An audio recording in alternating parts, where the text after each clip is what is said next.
Alright, all you Streetlight Crusaders and wrestling fans out there tonight, welcome back to the Tuesday Night Special. And now it's time for us to talk about what happened for this week's edition of Monday Night Raw from Buffalo, New York. And I got it. Just right now, Maestro just told me the movie that Buffalo, New York was based upon was a little cartoon-like movie called Osmosis Jones. And I think they had a cartoon series there as well called Ozzy and Drix. Didn't last too long. Probably because it was on WB. But I digress. Because Monday Night Raw started off with none other than Kurt Angle in the center of the ring, ready to strip Brock Lesnar of his Universal Studios of Orlando, Florida championship, only for none other than his advocate Paul Heyman to come out, which I should have seen coming because, Paul Heyman is a New Yorker, and Brooklyn, or should I say New York City, is not too far away from Buffalo, New York. But then again, I don't really know because I don't have a map on me right now, but nevertheless, Paul Heyman talked that Brock Lesnar wanted to be a dual sport champion almost the same way Kurt Angle was when he had Olympic gold and had the WWE championship around his waist. And Kurt Angle did not care about that at all and told him that he was going to strip him of the belt anyway, only for Kurt Angle to give him an ultimatum of that he defends the belt at SummerSlam or else for Paul Heyman to agree and say who's going to be beaten and victimized and conquered by Brock Lesnar. And just when he said that, just like kids hearing ice cream trucks rolling down the street during the summer, everybody who competed in a match at Extreme Rules would show up to state their claim for that belt. And the first person would be Drew McIntyre, then you had Elias, then Finn Balor, Roman Reigns would come out during that whole fanfare, so would Seth, so would Bobby Lashley, and of course, last but not least, even though he showed up in the middle of this whole pack, would be none other than Elias saying that his album is gonna drop by next week, and what better way to celebrate it than having me as your Universal Champion to go up against Brock Lesnar.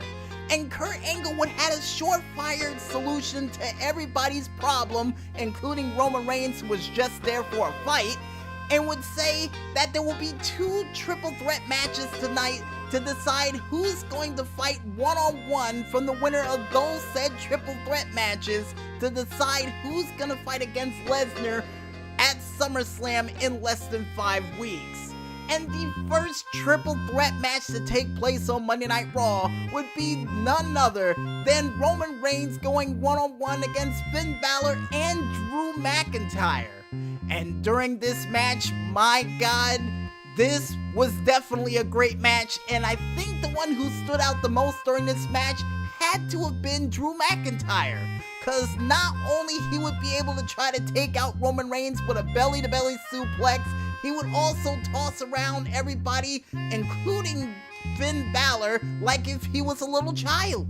And to make things worse, he would also fly through the air doing a somersault, or should I say rope flip plancha, over the ropes, taking out Roman Reigns during this match.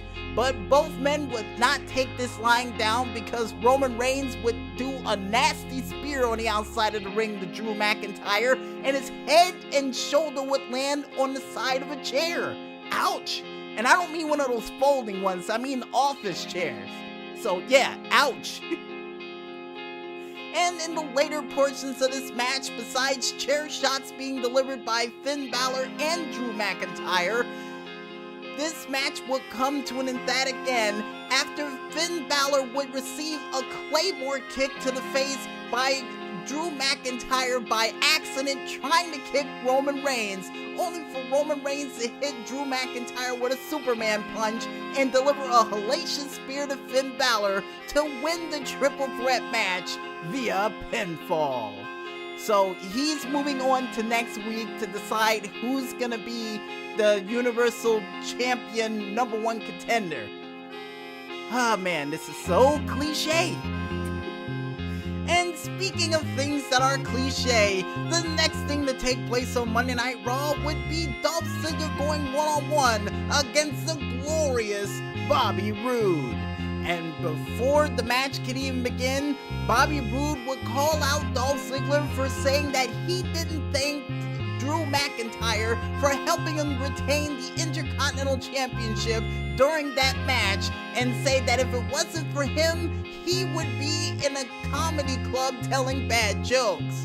And Dolph Ziggler's rebuttal would be, how was the sidelines? Which really did sting because Bobby Roode wasn't even involved during the Extreme Rules pay-per-view, and Bobby Roode would say the sidelines sucked, but he said he's gonna make up for it tonight by challenging you for that, pointing at the Intercontinental Championship that was draped over the shoulder of Dolph Ziggler. And Dolph Ziggler would say, bring a referee out here, and then the announcer would say it was for the Intercontinental Championship, only for him to say, nope, it's not for the title, and Bobby Roode would turn up the intensity during this match regardless. Not only hitting a Sambo suplex for a near fall, but also hitting his double R spine buster, and after 3 separate attempts of the glorious DDT missing, Dolph Ziggler would take advantage of that by hitting him with a super kick from out of nowhere for him to win this match via pinfall. And unfortunately for Bobby Roode, he would walk backstage and run into Mojo Rawley, giving him a typical golf clap, almost the same way that Emilio Estevez did during that one movie that I keep forgetting the name of. Man, I have movie amnesia this week. I'll look it up later, but next match to take place on Monday Night Raw would be between none other than Tyler Breeze going one-on-one against Mojo Rawley. And during this match, Mojo Rawley, to continue his staying focused mentality, would beat the living bejesus out of Tyler Breeze. But not without a fight, because Tyler Breeze several times during this match would go to the well with his classic enziguri to the side of the head, only for Mojo Rawley to shake it off, hit him with a Monty Brown pounce, a right hook into the corner, and even a Alabama slam that was probably an homage to Hardcore Holly wherever he is, for Mojo Rawley to win this match in emphatic fashion via pinfall. So I guess at this point, the whole hype train experience of Mojo Rawley is over, but at the same time, I'm wondering where in the world is Zack Ryder? He also got traded to Monday Night Raw. I haven't seen him since. They'll probably fight each other in the near future in some pay-per-view pre-show match down the road. I got a feeling it's gonna happen. And the next match to take place on Monday Night Raw would be a women's tag team match between Bayley and Sasha going one-on-one against Dana Brooke and the returning Alicia Fox. And I'm happy to see the fact that Alicia Fox was in this match because of the whole injury she suffered several months ago that kept her from being a part of WrestleMania, which was pretty sad. And before this match even took place, General Manager Kurt Angle would get bad news from Bayley saying that their counseling is not working, and Kurt Angle would give more bad news to them by saying instead of being fired, one of you is going to be shipped to SmackDown Live if you can't work these issues out. So apparently they were listening to the show, took my suggestion, and decided to make it happen. My God, and it only took, what, like about 3 or 4 weeks? Yeah. Anyway, during this match, action will go back and forth, and Dana Brooke and Alicia Fox was working like a well-oiled machine to beat the ever-living bejesus out of Bayley by not only doing a nasty big boot by Alicia Fox, but also Dana Brooke pulling out a China-like handspring back elbow in the corner, and even a nasty clothesline in the corner as well.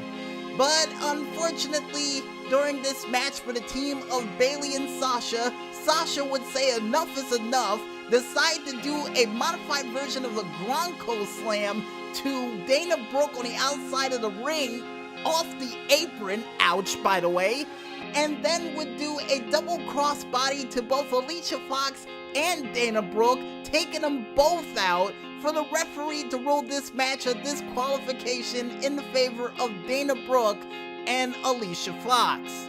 And after the match was over, backstage, Bayley would try to confront Sasha Banks about what happened during that match, and apparently Sasha Banks would reveal her true feelings by saying that she loves that she cares about everybody. She loves the fact that Bayley has little kids looking up to her, but most importantly, she loves her. Aww. So I guess that match at SummerSlam or at Extreme Rules that I was hoping for to happen, I got a feeling at this point is not gonna happen due to Bayley being a lovable hugger and the fact that Sasha Banks loves her. Next week on the episode of As the World Turns, we find out if they can actually work as a team. But before we go into that little comedy bit, folks, I think it's time for us to head back into the music, and when we return, we'll be back with the second half of what happened on Monday Night Raw from Buffalo, New York, right after this. So don't fall asleep just yet, folks, and stay tuned.